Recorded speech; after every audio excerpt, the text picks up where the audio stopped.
Oui, il est en dessous au niveau des assiettes. Ta grand-mère, elle serait d'accord avec le podcast ? Non. Ça, ton grille-pain ? C'est un truc chelou. Vous savez, je crois qu'on peut faire un spin-off de NL. C'est l'histoire de mes grands-parents. Tout à fait. Vous comprenez pourquoi on passe pour des dégénérés. Les occidentaux. Bienvenue, vous écoutez Entre nos lèvres, un podcast qui raconte les vraies histoires autour de la sexualité, mais pas que. Nous sommes Céline et Margot, et aujourd'hui nous accueillons un nouvel invité, Adrien. Adrien a 34 ans, et avec lui nous avons discuté des films érotiques du dimanche soir, des 3 Suisses et des premiers baisers que l'on oublie, des patates au thon, de couchsurfing, du premier pas et des actes manqués, mais surtout de tolérance. Allez, c'est parti. Alors, est-ce que ça te plaît d'être un homme ? C'est une très bonne question. Au vu de tout ce qu'on voit dans l'actualité aujourd'hui, j'ai envie de dire que oui, ça me plaît d'être un homme. J'ai de la chance d'être un homme, malheureusement par rapport aux conditions des femmes aujourd'hui. Donc voilà, c'est quelque chose qu'on se pose pas trop quand on est plus jeune. En fait, on se rend pas compte de ce que ça implique. Et plus tard, clairement, quand on entend les histoires de ses amies féminines, notamment, j'ai dit « Ah ouais, t'es arrivé ça ? Ah ouais, t'as pas eu le même salaire ?» ou voilà, plein de choses qui peuvent arriver. Même dans la vie de tous les jours, en termes de tout ce qui est harcèlement, etc., on le subit pas du tout. En fait, finalement, je suis chanceux d'être un homme parce que je ne subis pas ce que les femmes peuvent subir aujourd'hui. Et c'est quoi pour toi la masculinité ? La masculinité aujourd'hui, je crois que ça dépend aussi beaucoup des cultures et des pays. Et puis de la période aussi. Donc aujourd'hui, je pense que cette notion de masculinité, là, elle change un petit peu. Par rapport à la masculinité, je suis tombé de haut, c'est le jour où en fait j'ai une collègue où je suis très proche, et puis je fais des salons à l'étranger, donc je suis en contact avec les clients. Et ma collègue, elle connaît très bien ses clients depuis plusieurs années. Et un jour, ses clients lui ont demandé « Mais Adrien, il est pas homo, quoi ?» Donc elle est venue me le répéter. Du coup, en tant qu'homme, finalement, l'image que je renvoie, c'est OK. Donc je renvoie une image qui projette pas beaucoup de masculinité, mais une image, il pourrait être gay. Et en fait, il y a plusieurs, même des fois des contacts directs de certaines filles, rarement d'hommes, ils m'ont dit je pensais que t'étais gay, etc. Puis après, tu passes un certain âge et tu dis, allez, c'est pas très grave, je passe outre et je sais que c'est une image que je peux renvoyer. Et ça m'est complètement égal. Tu sais si tes parents, ils étaient heureux d'avoir un garçon ? Eh en fait, j'avais préparé cette question. Et je l'ai reposée à mon père, en fait, avec qui j'ai pas forcément de grandes discussions. Je l'ai pas posée à ma mère, mais j'ai posé à mon père. Je lui ai dit, écoute, toi, vous, est-ce que vous vouliez un garçon ou une fille ? Il dit, ça nous était complètement égal. Donc nous, on est 3 frères et sœurs. Donc on est 2 garçons, une fille. Donc moi, je suis l'aîné, ma sœur, elle est au milieu, et mon frère, c'est le dernier. Mais on a chacun 1 an d'écart. Donc aujourd'hui, on a 34, 33, 32. Et du coup, tu trouves qu'entre toi et ton frère et ta sœur, il y a eu des différences dans l'éducation ou pas du tout ? Alors c'est intéressant la question, parce qu'il faut que je remette dans le contexte. Nous, mes parents vivent dans un village de 300 habitants. Donc dans le Jura. Donc pour sortir, c'est déjà beaucoup plus compliqué. Il n'y a pas le métro, non, la ligne 1, la ligne 3, ça n'existe pas. Les bus, c'est pour aller à l'école le matin et rentrer le cours le soir, du lundi au vendredi, dans les années, on va dire, 90. Globalement, on pouvait tous sortir, mais effectivement, je crois que ma sœur avait plus de difficultés à avoir gain de cause sur certaines sorties, en tout cas. Donc j'ai encore ça en tête, et pourtant ça remonte. Et du coup, c'est quoi les principales idées avec lesquelles tu as grandi concernant les filles et les garçons, et après les femmes et les hommes ? C'est ma mère qui a beaucoup fait notre éducation. Mon père travaillait, ma mère était mère au foyer, elle s'occupait de nous 3. Elle a commencé à retravailler quand j'avais 15 ans. Donc elle s'occupait effectivement de notre éducation et on va dire les tâches ménagères, etc., qu'elle détestait d'ailleurs, mais qu'elle faisait. Et elle nous a très vite impliqués à la cuisine. C'est quelque chose tout bête, mais écoute, Adrien, viens couper les oignons. Tu viens m'aider à faire la cuisine. Toi, tu vas aller mettre la table. Voilà. Donc je sais qu'on avait des tours pour mettre la table, pour débarrasser. Bon, ça, c'est toujours les fights entre frères et sœurs. Non, mais c'est bon, t'as débarrassé hier, etc. Donc moi, pour être honnête, je n'ai quasiment jamais vu mon père cuisiner. Il avait juste un plat. Je crois que tous les papas du monde ont un plat. Lui, c'était les patates au thon. Les patates au thon? Ouais, donc il épluchait les patates, il les mettait dans un plat en verre. Au milieu, il mettait du thon et il les faisait cuire les patates avant. Et il passait ça au four avec un peu de beurre et du jus de citron. Alors c'était hyper simple, mais moi, c'est le souvenir que j'ai, les patates au thon, donc on aimait bien ça. Mais en tout cas, voilà, ça, j'ai trouvé ça super bien parce que après, j'avais toujours les basiques pour cuisiner, en tout cas, même tout seul. Donc ça, c'était top. Maintenant, on va un peu parler de ton éveil sexuel. Est-ce que tu te rappelles de ton premier souvenir par rapport à la sexualité ? Je pense qu'il y a eu plusieurs choses. Vraiment, l'éveil sexuel... Ça se mélange un petit peu où tu commences à en parler avec les copains et les copines, plus les copains. Ça peut commencer déjà dès la primaire, en fait. Mais moi, je pense qu'il y a 2 choses qui me reviennent. La première chose, c'est vraiment, vous connaissez, alors pour les plus jeunes, je pense pas, mais pour les gens de ma génération, c'est le catalogue La Redoute ou Les 3 Suisses. Ah bah oui, bien sûr. Oui. Ouais. On a compris que pour les petits garçons, c'était un sacré truc. Ah, c'est le Graal. Au début, quand t'es petit, tu regardes la partie jouets.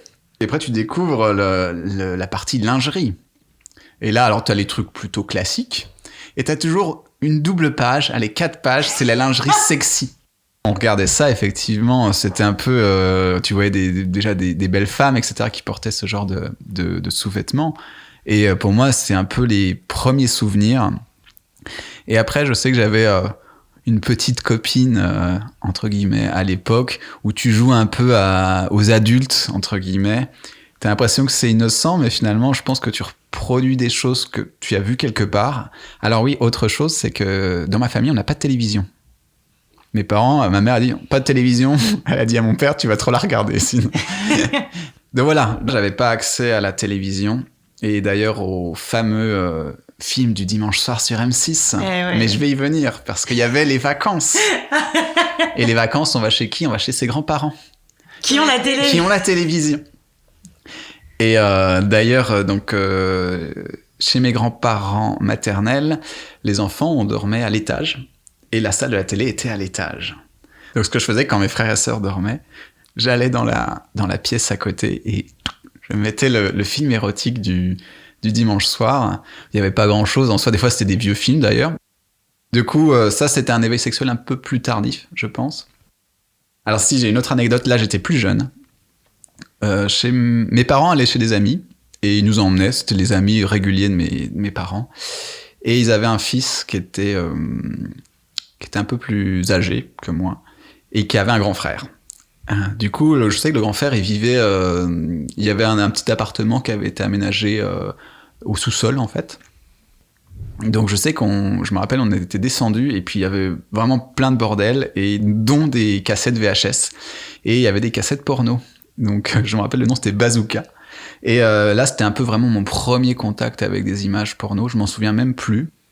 Je savais ce que c'était, je pense, mais j'avais jamais vu des images ou telles quelles en tout cas, qui étaient assez fortes quoi pour un gamin. Déjà, je me dis wow, ok, qu'est-ce que c'est ?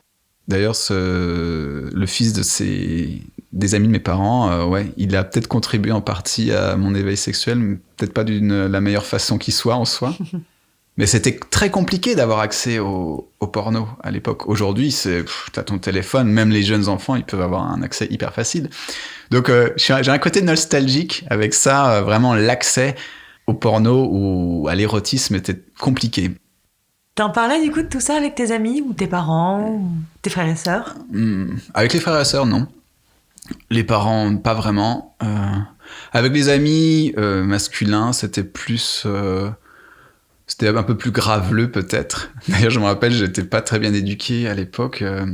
Il y avait un mec, j'étais au collège en 5e, et il y a un mec qui me dit à côté, lui il avait redoublé 2 fois déjà. Donc il me parle des filles qui mouillent. Je dis, ça veut dire quoi mouiller ? Tu sais pas ce que ça veut dire et tout. Je dis, va voir Caroline et demande-lui si elle mouille. Non, tu l'as fait ? Je l'ai fait. Et qu'est-ce qu'elle a répondu, Caroline ? Elle m'a mis une claque. Non. Elle a rigolé derrière. Mais non, je savais pas ce que ça voulait dire. Donc, et puis je l'ai répété, je dis, ouais, je suis allé le dire, elle m'a mis une claque. Puis là, mes copains ont rigolé, quoi. Donc voilà, effectivement, tu peux pas savoir tout ça. Donc, et déjà, en 5e, ouais, ma mère m'avait pas parlé de tout ça. Et sur l'éducation sexuelle de la part de mes parents, je peux pas dire que j'en ai eu beaucoup. Je sais qu'on a eu quelques discussions succinctes. Je sais que ma mère, une fois, elle nous a parlé un peu du porno. Elle nous a dit, écoute, c'est pas la réalité. On était tous les 3 ici, c'est pas la réalité, etc. Elle nous avait parlé un petit peu de la contraception. Je veux dire qu'elle a fait un peu son devoir de mère. Elle nous a un peu sensibilisés là-dessus, mais c'est pas des discussions qu'on avait régulièrement. Et la masturbation, t'as découvert ça quand et comment ? 3 Suisses.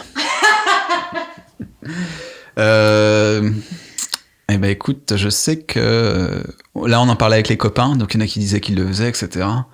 Puis moi je savais que ça existait, mais ça dépend de ton âge aussi. Donc tu fais, mais il y a rien qui sort. Je suis désolé, mais ça dépend des garçons. Donc et puis c'est vrai que la première fois où ça marche, donc c'était avec les 3-6. Donc, je m'en souviendrai toujours. Je dis qu'est-ce que c'est ? Et à partir de là, alors là c'est tous les jours. Du coup, le premier orgasme, c'est la première éjaculation ?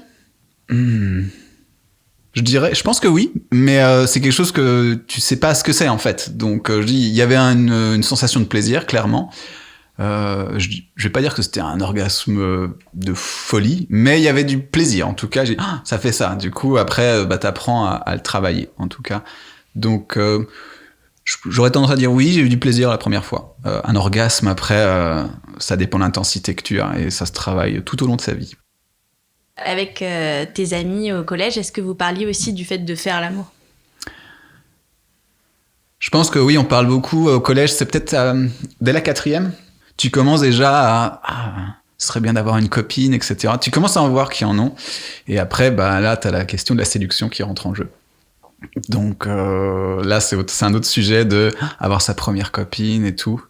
Et donc, c'est ma grande histoire. Donc après, je passe au lycée. Et là, j'ai eu la chance d'avoir quand même une très bonne bande d'amis. Pas de copine au lycée. Je me souviens même pas. Il y a peut-être des filles qui me plaisaient et tout, mais vraiment la peur d'aller de l'avant, de draguer, tu sais pas faire globalement. Il y en a qui savaient très bien faire. Après, je passe à l'université. C'était des super années. Je fais un DUT, je fais ensuite une fac, donc master. Donc 2 ans à Strasbourg, 2 ans à Metz. Je vais ensuite au Canada aussi. Et là, pendant ces 5 années, il se passe rien parce que j'arrive pas à aller de l'avant. Il y a une fille qui était venue chez moi, qui m'avait... je crois là, franchement, il aurait pu se passer quelque chose. La fille m'avait pris mon bras, elle me caressait l'avant-bras juste avec ses mains. Du coup, clairement, elle me faisait... là, elle était vraiment pushy en plus. Et quand on dit aujourd'hui, c'est toujours les mecs qui doivent faire le premier pas, là, je dois lui reconnaître que c'est elle qui l'a fait. Et moi, je pense que j'étais tétanisé, quoi. Je savais pas quoi faire. J'ai pas osé et j'ai rien fait. Toujours avec cette fille, on était... alors ça, c'était donc licence, fête de fin d'année. Je bois, j'ai eu un blackout. J'ai jamais eu de blackout. Je sais que j'ai des photos encore que j'ai retrouvées. Et donc, je reprends les cours en septembre. Je rebois un verre avec des amis, puis on reparle de cette soirée. Il dit « Ah ouais, mais le mieux, c'est quand j'ai vu Adrien embrasser cette fille !» Et je m'en souvenais pas. C'était la première fille vraiment que j'embrassais, clairement, et je n'en souviens pas. Je ne me souviens pas de mon premier baiser. T'avais quel âge ? Eh bien, j'avais 20 ans, ou 21 ans. Voilà, après mes années universitaires en France, je fais 6 mois d'échange au Québec, sur un programme du style Erasmus. À chaque fois que je me changeais d'endroit, d'université, je me dis « Ah, c'est bon, cette année, ça va être la bonne, je vais pouvoir rencontrer une fille, etc. » Donc, on se met de plus en plus la pression. Je dis, faut vraiment que je fasse le premier pas. Et je me rappelle très bien d'un ami qui m'avait dit au lycée, tu sais, plus tu attends, plus tu te mets la pression et plus tu te dis, t'es pas normal, t'arriveras jamais à avoir une copine ou un copain, peu n'importe. Et effectivement, c'était mon cas. Je me suis dit, j'arriverai jamais à faire le premier pas, quoi. Donc, Et du coup, c'était vraiment une histoire de premier pas ? C'est juste la séduction qui te posait un problème ? C'était clairement la séduction. Je savais pas faire. Et surtout, ce qui me faisait flipper de plus en plus, c'est que les années augmentent. Et j'ai dit, attends, est-ce que je dois lui dire j'ai jamais connu de fille avant, etc. Donc voilà, il y a plein de paramètres qui rentrent en jeu. Donc voilà, non, il s'est rien passé au Québec. Et ta situation personnelle, du coup, le fait que t'aies jamais eu de copine, c'était quelque chose que t'arrivais à assumer face aux gens que tu rencontrais, ou c'était un sujet sur lequel tu restais flou? Non, ce n'était pas quelque chose que j'assumais du tout. Je restais flou en général. Il y avait ma meilleure amie qui le savait, quelques amis seulement qui savaient, et d'ailleurs qui étaient super compréhensifs. C'était cool, je dis t'inquiète pas Adrien, ça va t'arriver un jour, etc. Mais je sais que quand je changeais je passais d'une université à une autre, c'est quelque chose que je disais pas du tout, quoi. Et ouais, il y avait très peu de personnes qui le savaient. C'était vraiment une angoisse, pas une angoisse, hein, mais c'était quelque chose de problématique. C'est quelque chose qui, toi, te rendait triste personnellement, ou c'est simplement la pression sociale qui te faisait dire que c'était pas cool? Moi, ça me rendait triste quand même un petit peu, parce que je voulais être un peu comme les autres, donc il y a la pression sociale, et je me suis dit, ce serait quand même cool d'avoir une copine et de coucher, parce que ça a l'air d'être bien quand même. Mais du coup, si tu fais pas le premier pas, c'est mort, quoi. C'est compliqué, on va dire. Et du coup, ta première fois, c'était quand? Alors, après le Québec, je rentre en France, je fais un petit boulot pour économiser de l'argent, je fais 1 an en Nouvelle-Zélande en PVT. Je me suis dit, ça va se passer maintenant. Non, il ne se passe rien, mais j'ai appris l'anglais pour le coup. Je rentre en France, je reviens chez mes parents, je fais quelques boulots alimentaires. Et je suis aussi sur un forum. Et je me lie d'amitié avec une fille du forum. On échange nos numéros, on se voit en vrai, etc. Et on finit un peu par dragouiller par téléphone, etc. Puis un jour, elle me dit... où je lui dis « Oh, je pourrais peut-être passer te voir dans ta région ». Je savais qu'elle habitait en Normandie. Et du coup, elle m'invite, effectivement, chez elle. Donc, j'ai dormi dans sa chambre. Elle avait un lit superposé, tu vois. Moi, je dormais en bas, elle dormait en haut. Et à un moment, du coup, on discute, etc. Puis, tu vois, elle me provoque un petit peu. Je pense qu'elle cherchait à ce que je fasse le premier pas. Et entre-temps, il y avait un mec par téléphone qui nous provoquait tous les deux pour nous pousser à passer, à faire quelque chose, quoi. Et je sais qu'elle m'a balancé à un moment des clés sur la tête. Je dis, fais gaffe, je vais monter, etc. Je suis monté dans son lit. Je rappelle que j'avais 25 ans, parce que j'ai pas dit, j'avais 25 ans à ce moment-là. Et donc, j'ai dormi à côté d'elle. Puis à un moment, allez, je tente, je cherche à l'embrasser. Il dit, ah non, j'embrasse pas, par contre. Je dis, quoi? Et du coup, il se passe rien, on dort ensemble. Et je restais 2 jours ou 3 jours chez elle. Le lendemain, pour le coup, quand même, on dort ensemble en bas. Et on reste juste à côté. Et puis, c'est elle qui fait le premier pas et qui m'embrasse, pour le coup. Mais il se passe rien de plus. Donc, voilà, on sort ensemble à ce moment-là. Donc, en 2011 à peu près. Et du coup, notre relation commence comme ça. Donc moi, je retourne à Paris, je commence à travailler à Paris. Elle vient le week-end. Je sais qu'on a été hébergés une fois par ma sœur, on a dormi ensemble, etc. On se caresse un peu, etc. Mais on passe toujours pas à l'acte. Et là, je reviens chez elle. Et là, on dort ensemble. Je dis, on va essayer. On était prêts. Il y a un détail que je dois vous dire, c'est que moi, je lui avais pas dit que j'étais vierge. Je l'avais jamais dit. Et en fait, comme tu le disais, Margot, je maintenais un peu le flou là-dessus. Je dis, en fait, la Nouvelle-Zélande, ça m'a servi d'excuse. Je dis, oui, j'ai rencontré quelques copines. En fait, personne sait ce qui s'est passé là-bas. Il ne s'est rien passé. Et du coup, je commence à essayer. Je dis, écoute, je dois t'avouer un truc. En fait, je l'ai jamais fait. Elle me dit, oh non. Elle t'a répondu ça? Elle dit, j'ai cru comprendre que tu as eu des histoires à l'étranger, etc. Mais en fait, elle l'a dit pour une bonne raison. Elle l'avait pas fait non plus. Exactement. Elle aussi, elle avait assez peur, je pense, et t'es un peu tendu, quoi. Et du coup, elle s'est dit, c'est bon, il connaît, etc. Du coup, elle a été plus, elle a peut-être se dit, oh non, tu peux pas me dire ça. Entre guillemets, c'est, elle a été inquiète aussi pour elle, sa première fois. Donc, elle s'est dit, s'il y a quelqu'un qui sait à peu près faire, c'est bien. Du coup, on a rediscuté un peu, etc. J'ai dit, on tente. Et du coup... Ouais, j'ai pas réussi à garder mon érection. Du coup, ça a été un peu compliqué. Et du coup, elle a pris un peu le lead, etc. Mais ce premier soir-là, j'étais assez stressé. Et il s'est rien passé. du coup. Et deuxième soir, du coup, là, ça a fonctionné. La machine était au rendez-vous. Et après, du coup, voilà, on a pris le temps. Je rappelle, j'avais 26 ans. J'avais 25 ans quand je l'ai rencontré, mais quand je l'ai fait, j'avais techniquement 26 ans. Je voudrais dire que la première fois, c'est pas quelque chose de fantastique, en fait. En soi, tu dis, ah, c'était ça, finalement. 25 ans pour ça. Ouais, c'est un petit peu ça. Tu dis, mais après, tu te sens comme, j'ai passé un step, quoi, dans ma vie d'homme, globalement. Donc voilà, et je suis resté 3 ans et demi avec elle. Et vous avez appris plein de trucs ensemble, du coup ? On a mis du temps, on va dire. Plein de trucs, je dirais pas plein de trucs, mais on a avancé à notre rythme. Et j'ai un copain, je lui avais raconté un peu notre histoire. Il m'a dit, mais je crois que c'est très bien que vous soyez trouvés tous les deux, parce qu'effectivement, vous aviez pas d'expérience ensemble et vous avez avancé à votre rythme. Et voilà. Qu'est-ce que t'attendais au final, toi, de cette première fois ? Est-ce que j'en attendais quelque chose de particulier ? Ouais, clairement. Je me suis dit, enfin, quoi, je suis normal. Finalement, c'est un peu ça. J'ai eu ma relation sexuelle, enfin. En fait, il y a plein de types de normalité, on va dire. Donc, mais voilà, pour moi, j'étais quand même satisfait de ça. Donc voilà, on est resté 3 ans et demi ensemble.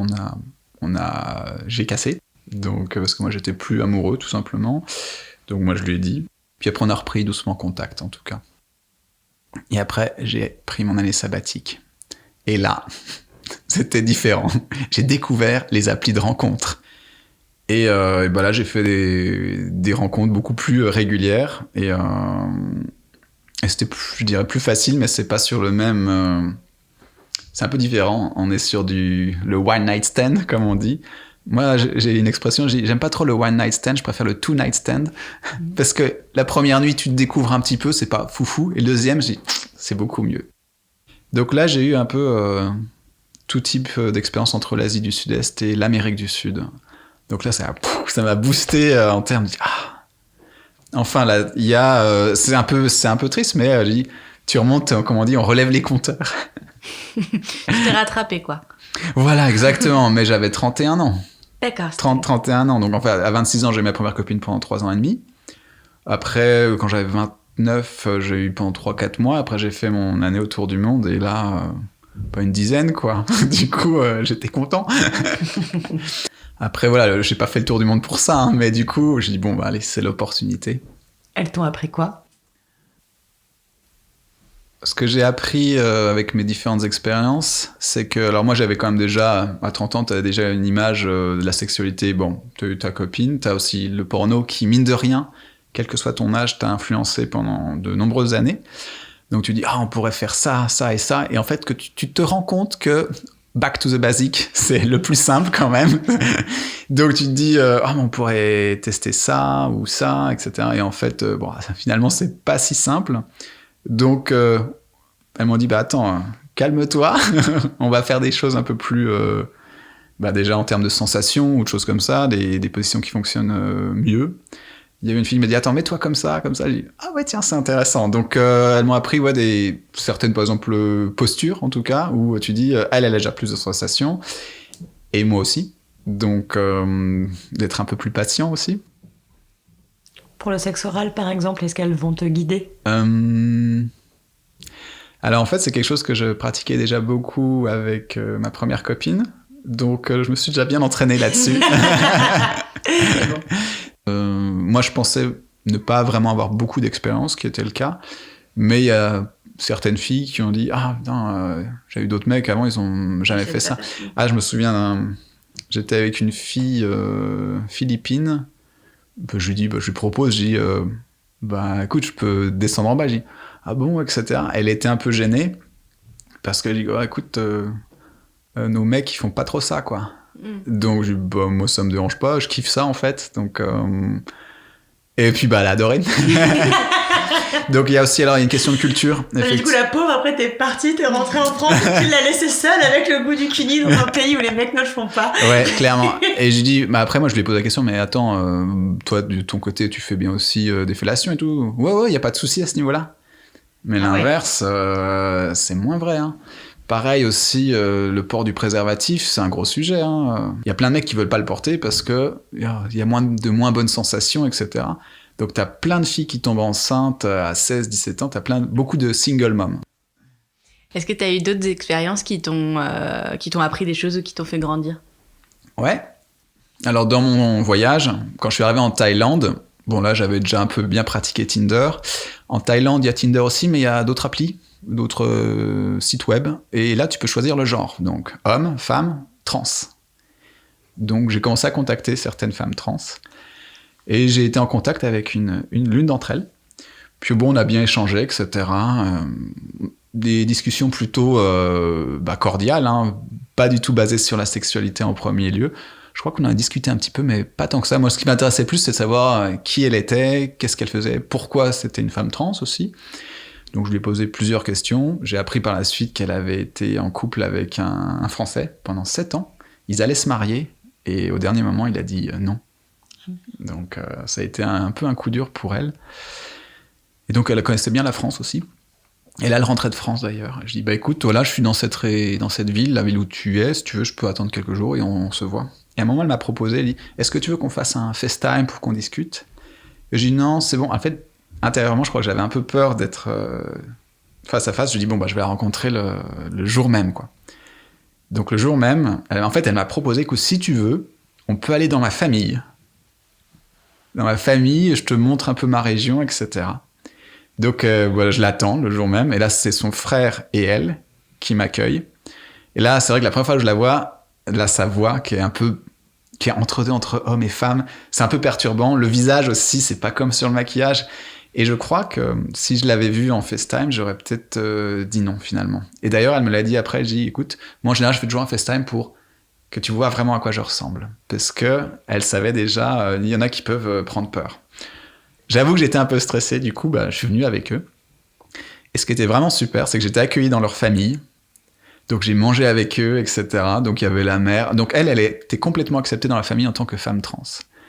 Et donc moi, il y avait le petit frère qui était là. Donc moi, je mangeais tout.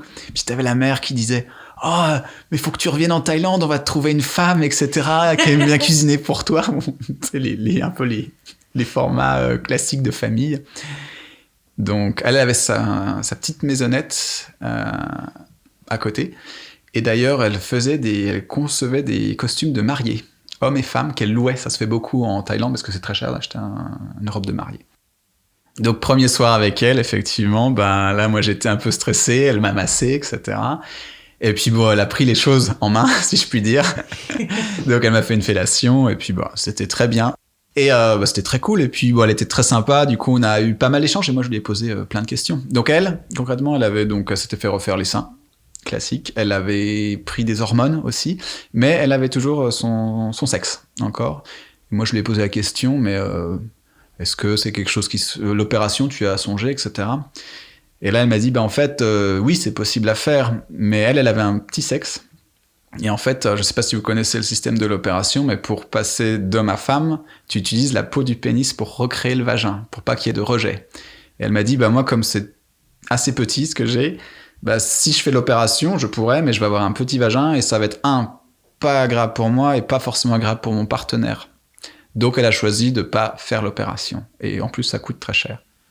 Et du coup, lorsqu'on est resté plusieurs jours ensemble, on est allé un peu plus loin, et du coup, là, on a fait une pénétration classique en sodomie, quoi. Moi, en tant que personne active. Sur elle. Et toi, ça te perturbait pas? Non, parce que, comme je disais, elle a pris beaucoup son temps aussi, elle savait que moi, c'était ma première fois, et ça, je la remercierai jamais assez pour ça, quoi. Donc voilà, on a passé 3 jours ensemble et on a voyagé, etc. Donc c'est ça que j'ai apprécié, c'était pas que le côté physique, il y avait aussi le côté voyager, découverte. Et est-ce que tu as pu un peu discuter avec elle de ce qu'elle attendait de ces applications de rencontres et si ça lui convenait, ces relations un peu éphémères avec des gens qui, entre guillemets, voulaient essayer?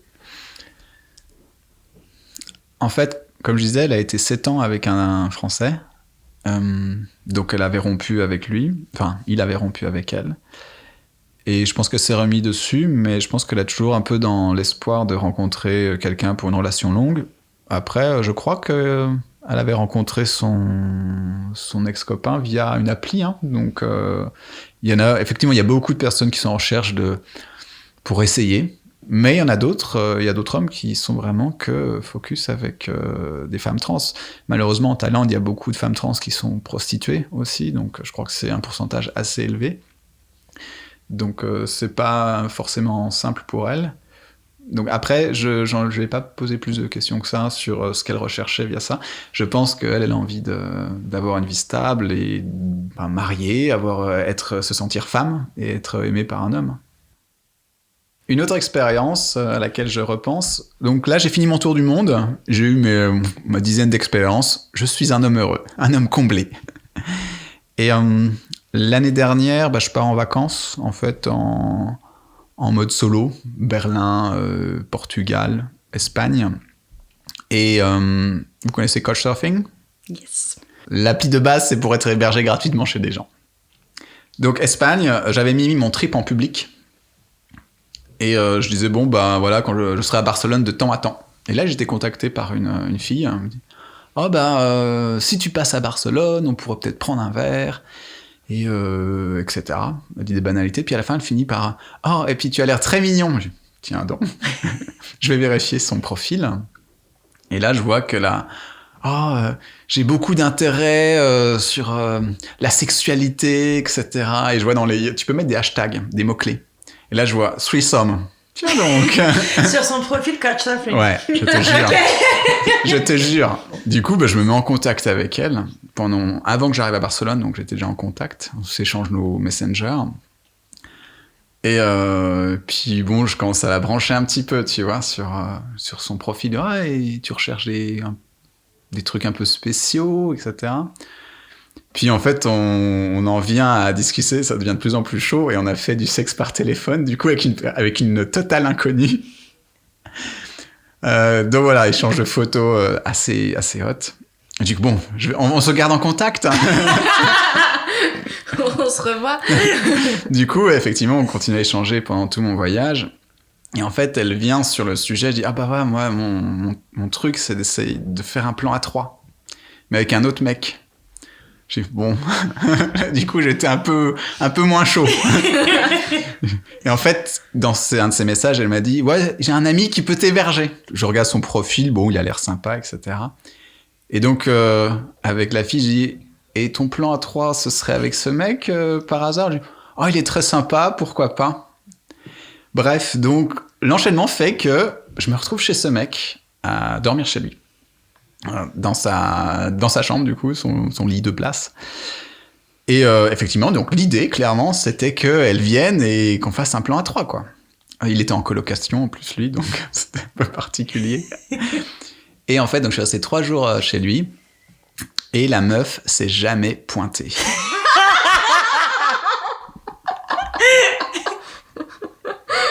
Du coup, t'as juste dormi avec le mec pendant 3 jours. Non. Du coup, en fait, ce qu'elle voulait, c'est mais moi, je veux pas que ce soit un truc bizarre, que toi, t'aies pas envie de toucher l'autre mec, etc.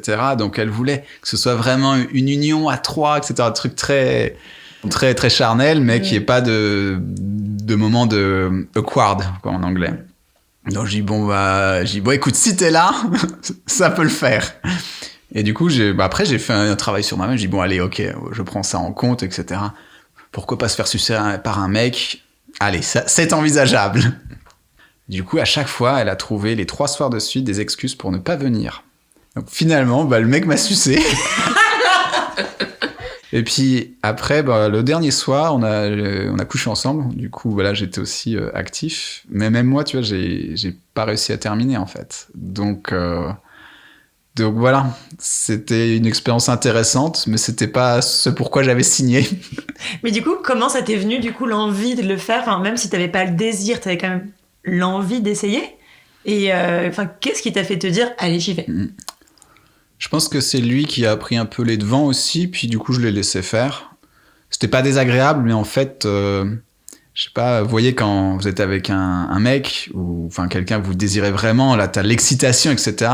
Et moi, ça, j'avais pas de problème fonctionnel, on va dire, mais au niveau émotion, c'était Il n'y avait rien, donc j'ai fait l'expérience. Je pense pas que je la referais parce que globalement, c'était intéressant, mais moi, voilà, si tu me dis, tu recoucheras avec un mec, je dis, non, pas spécialement. Sauf dans un autre type de configuration, ou alors pour quelqu'un pour qui t'admires la personne, ou qu'elle est désirable plus que par tu dépasses le côté physique, en fait. Oui, si un jour il y avait un homme qui te faisait vibrer ou ressentir un truc. Ouais, exactement, ça pourrait être envisageable. Bon, là, ce sera pas le cas parce que je suis en couple. D'ailleurs, ma copine, je l'ai rencontrée via Tinder. Donc voilà, c'était un match Tinder. On a commencé à discuter. J'avais vu son profil.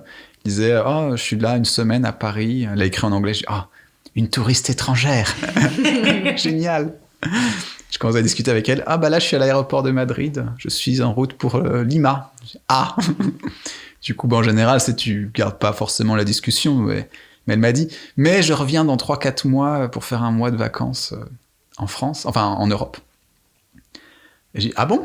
Du coup, on a continué à converser. Et... Pendant 3-4 mois, du coup ? Ouais. Et quand elle est venue à Paris, avant qu'elle vienne, je lui dis si tu veux, j'ai une chambre d'amis dans mon appartement qu'elle n'a pas du tout utilisée. Donc, puis on a eu une relation plutôt... elle était déjà la relation qu'on a eue par échange message était vraiment cool. Et en fait, j'avais organisé une petite semaine à Paris sur plein d'activités. Le jour, je travaillais, mais en soirée, je l'avais emmené visiter des endroits. Puis ça a bien fonctionné, ça a bien marché entre nous. Elle a continué son trip en Europe. Et puis avant qu'elle reparte à Madrid, elle m'a dit « écoute, je peux repasser par Paris si tu veux. » Je dis « ouais, carrément. » Elle est repassée par Paris. Et puis ça a bien collé, je l'ai ramenée à l'aéroport. Puis on se dit peut-être que ça pourrait marcher. Donc ça, c'était l'année dernière, septembre 2018, octobre. Et donc elle est repartie, on a continué à échanger. On n'avait pas vraiment mis de mots sur notre relation, globalement. Mais je lui ai dit, écoute, on pourrait peut-être essayer un truc. Du coup, elle a quitté son boulot à Lima, elle a trouvé un stage d'avocat à Paris. Et elle est venue en mai dernier, sur un visa touriste. Donc en 4 mois, puis elle a vécu 4 mois chez moi. On a pris un mois de vacances. C'était un peu les crash tests partout. Ça a bien marché. Donc là, elle est repartie en septembre au Pérou et là, elle revient en décembre. Donc la grosse problématique, c'est un peu tout ce qui est visa et papier. Donc voilà. Donc il va falloir qu'on trouve... elle revient très très bientôt. Et t'es amoureux ? Ouais, complètement. Du coup, le sexe, pour toi, c'est important dans ton couple ? Ouais. Voilà, ça fait 3 mois et demi qu'elle n'est pas là. Ouais, c'est super important. Oui, bien sûr, c'est une des composantes du couple. Il y a des couples, ils arrivent très bien avec un amour platonique, ça peut exister. Enfin, moi, je veux dire, si je suis en couple et qu'il n'y a pas le sexe, c'est une amie, quoi. Donc voilà, pour moi, oui, c'est une composante essentielle. Et toi, d'ailleurs, comment tu t'entends avec ton corps ? Est-ce que tu l'aimes ? Aujourd'hui, ouais, pas de souci. T'arrives à un âge où, en fait, tu t'en fiches un peu de à quoi tu ressembles. T'es heureux avec toi-même. Mais pendant longtemps, j'ai toujours été un peu mince, frêle et pas très musclé. Du coup, même en sport, j'étais pas très bon. Je pense que j'étais souvent la dernière personne qu'on choisissait dans les équipes de sport. Donc, ouais, ça a été un moment où j'ai dit, je suis comme ça, etc. Mais cela dit, j'ai toujours des remarques aujourd'hui. Ou alors pas par rapport aux muscles ou quoi que ce soit. Des fois, on me dit « toi, t'as pas grossi, hein !» ou « t'es toujours mince, etc. » Et en fait, j'ai toujours ce corps-là depuis des années. Donc, c'est ma morphologie, c'est tout. Mais je me suis rendu compte que autant on peut très bien faire... on va peut-être remarquer quelqu'un qui est gros, on va peut-être pas lui dire en face, mais on va dire « il fait pas attention à lui-même, etc. » Autant sur la minceur, je me rends compte que c'est un problème aussi. On dit, il est trop mince, il doit être malade, il mange pas assez. Donc voilà, et il y a vraiment un souci à ce niveau-là sur la représentation du corps dans les sociétés, donc même pour les hommes, vous voyez. Donc voilà, moi, on me l'a fait remarquer plusieurs fois, que j'étais trop mince. Donc je fais quoi, 59 kilos, mais voilà, c'est un poids qui est stable depuis des années. Donc voilà, mais globalement sur mon corps, oui, j'ai plus aucun souci. Je souhaiterais avoir quelques formes musculaires un peu plus, mais bon, c'est pas grave. Je m'en sortirai comme ça. Tu te montres nu facilement ? Ouais, ça va. Bon, pas devant tout le monde, mais non, la nudité, non, c'est pas trop un problème Avec ma copine, par exemple, il n'y a pas de souci à ce niveau-là. Et t'as conscience de ton corps quand tu fais l'amour ou pas? Ouais, complètement. C'est quelque chose sur lequel j'essaye de me concentrer et aussi sur le corps de ma partenaire. Enfin, moi, j'essaye d'apprendre aussi à des nouveaux spots, etc. Donc ça, c'est quelque chose que tu explores toujours un petit peu plus au fur et à mesure. Donc ouais, j'essaye de bien faire le lien entre le sexe et le cerveau. Et quand ça marche, ça explose. Mais ouais, j'essaye du mieux que je peux. Et pour reparler encore un peu de masturbation, est-ce que c'est un truc que tu pratiques souvent? Ah ouais. Non, moins qu'avant, clairement. Là, il faut dire un truc, c'est que la libido baisse un peu quand même avec l'âge. Donc, il y a aussi, tu rentres de ta journée, t'es crevé, etc. Donc oui, bien sûr, c'est quelque chose que je pratique toujours, mais je pense que ça dépend aussi des périodes du mois, où des fois, t'as une semaine, t'es au taquet, et d'autres, t'es claqué. Donc c'est assez variable. Je sais qu'en termes de libido, ma copine, elle a une plus haute libido que la mienne, par exemple. Donc ça peut jouer si je dis « écoute, ce soir, moi, j'ai envie de dormir. » Donc c'est très variable. Mais oui, c'est encore quelque chose que je pratique régulièrement, sans problème. Et t'en parles avec ta copine de ça? Ouais, c'est pas un souci. On est à distance en ce moment. Donc on s'échange tiens, regarde cette vidéo, elle est vachement bien. Non, ouais, ça j'ai pour le coup la chance d'avoir rencontré cette personne. On est hyper ouvert là-dessus, que ce soit masturbation, pornographie, sex toys. Donc et ça, là j'avoue que je crois que j'aurais pas pu mieux tomber à ce niveau-là en termes d'ouverture et d'esprit et de plein de sujets. Donc là où je disais effectivement la pornographie nous a influencé toute notre vie, là c'est quelque chose qu'on peut regarder ensemble, par exemple. On le sait très bien, ça peut nous mettre dans le mood. Voilà, c'est quelque chose qui est c'est juste il faut voir ça comme du divertissement. Et d'ailleurs, du coup, quand tu te masturbes, est-ce que tu fais toujours appel à ces supports visuels ou pas? Souvent, mais pas tout le temps. Je me rends compte aussi que parfois, le porno, c'est finalement un peu toujours la même chose. Donc, du coup, je laisse un peu plus place à l'imagination, de temps en temps. Tu dis, j'ai pas envie d'ouvrir l'ordinateur. Alors, voyons voir. Réfléchissons à... Je vais imaginer dans ma tête un scénario. Il y a ça, puis t'as aussi l'audio que tu peux envoyer à ta partenaire ou qu'elle peut t'envoyer aussi. Donc, voilà, il y a plusieurs choses qui sont super intéressantes. Moi, j'avais envoyé une lettre... c'était notre relation à distance, épistolaire. J'avais écrit une lettre avec une description de hyper hot. Et donc, comme elle apprend le français, elle se débrouille bien. J'avais enregistré en audio en même temps. Donc, je lisais ma lettre avec les intonations, etc. C'est un très bon exercice, mais très difficile. J'ai dû m'y reprendre plusieurs fois. Je lui ai envoyé ça par la poste. Je lui ai donné le lien pour télécharger l'audio. Et elle a lu la lettre en écoutant l'audio en même temps. Ça, c'est le genre de truc que j'aime bien faire, ouais. Des 5 sens, lequel est le plus lié à la sexualité pour toi? Comme beaucoup de mecs, je vais dire la vue, mais il y a le toucher, évidemment. Vue et toucher, les deux. Hein. Mais la vue, c'est au niveau psychique, c'est vrai que ça peut faire décoller, mais le toucher, beaucoup, ça, c'est le deuxième. Et c'est quoi la sensation que tu recherches à travers l'amour? Moi, ce qui va me faire kiffer le plus, c'est quand je vais voir ma partenaire avoir son orgasme. Et là, tu vois, je dis « Ah, trop bien, j'y suis arrivé !» Donc, tu vois l'expression de son visage et c'est une satisfaction et pour elle et pour moi aussi.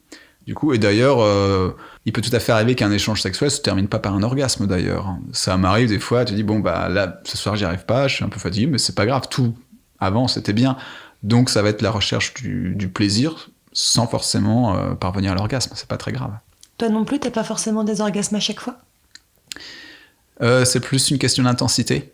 En fait, des fois, alors, je sais pas si vous en avez discuté avec des garçons, mais ce qui peut arriver, c'est que vous faites, tout se passe bien, là, c'est en train de monter, et à un moment, tu dis, faut que ça dure un peu plus longtemps.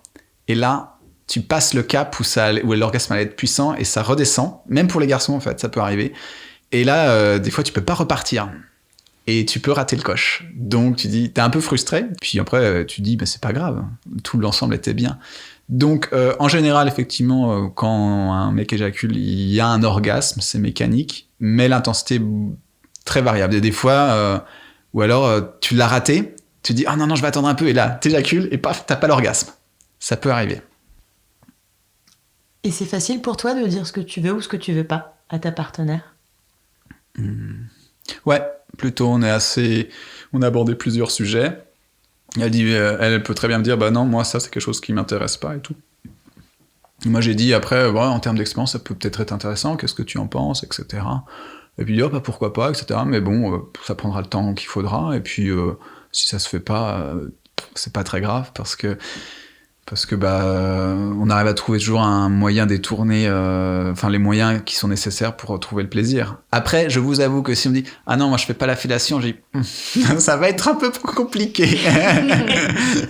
Donc non, voilà, après voilà, il y a des choses que chacun souhaite, qui trouve ça excitant dans la relation de couple ou sexuelle. Et bien, le mieux c'est de trouver la partenaire avant qui est OK avec ces différentes choses, quoi. Est-ce que parfois le sexe c'est un sujet de dispute en couple? Pas jusqu'à présent, en tout cas. Donc, pour le moment, moi j'ai juste dit que, écoute, moi je peux pas le faire tous les soirs. Donc après c'est juste plus une question de rythme.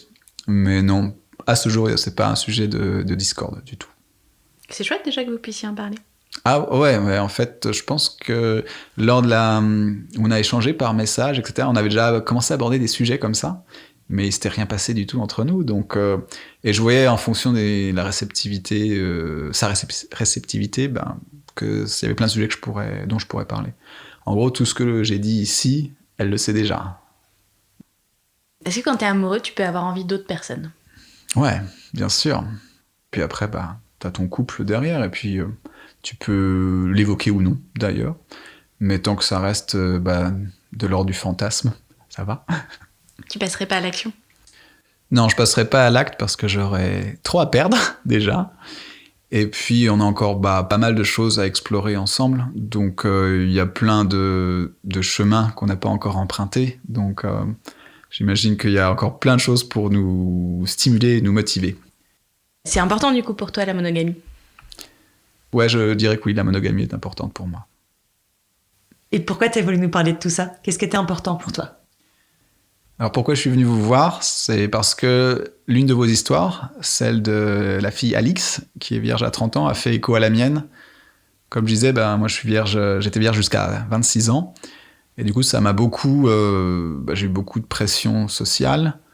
Pas sociale, mais beaucoup de pression, juste je me la mettais tout seul, en fait. Du coup, ça m'inquiétait, je dis « je l'ai toujours pas fait ». Et finalement, je suis tombé sur la bonne personne pour passer à l'acte. Et du coup, je lui en suis très reconnaissante d'ailleurs. Et on a passé plusieurs années ensemble. Donc en tout cas, moi, ce que je voudrais dire, c'est que finalement, il faut arrêter de se mettre la pression avec les modèles qu'on peut nous imposer. Faut que tu l'aies fait à 16 ans, 17 ans, c'est la moyenne. Si tu l'as pas fait à cet âge-là, c'est pas normal, ça va être compliqué pour toi de trouver une copine. Ah, puis aussi, ça se trouve, quand elle va apprendre que t'es vierge, elle dit « Oh non, je vais pas coucher avec toi, t'as aucune expérience ». Il y avait tout ce process-là, donc qui est très compliqué. Donc fort heureusement, il y a d'autres personnes qui sont comme nous et qui sont très compréhensives. Donc ça nous permet d'avancer et de plus avoir à se mettre ces pressions et ces barrières sociales. Il faut arriver à s'en débarrasser. Donc voilà ce que je voulais dire en tout cas pour cette session de NL.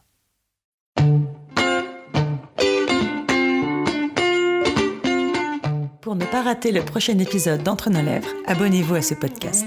Vous pouvez également nous suivre sur Instagram, Facebook et Twitter @entrenoslèvres ou sur notre site internet entrenoslèvres.fr où nous écrivons aussi. Et n'oubliez pas de vous inscrire à notre super newsletter. Tous les 15 jours, à l'annonce du nouvel épisode, on partage avec vous 5 chouettes recommandations. Des livres, des films, des articles, tout ce qui nous a plu ou touché ces derniers temps. Promis, c'est cool. Ah oui, et puis le montage et le mixage de cet épisode ont été faits par Claire Sarfati et la musique du générique par Martin de Bauer. Allez, à dans 15 jours.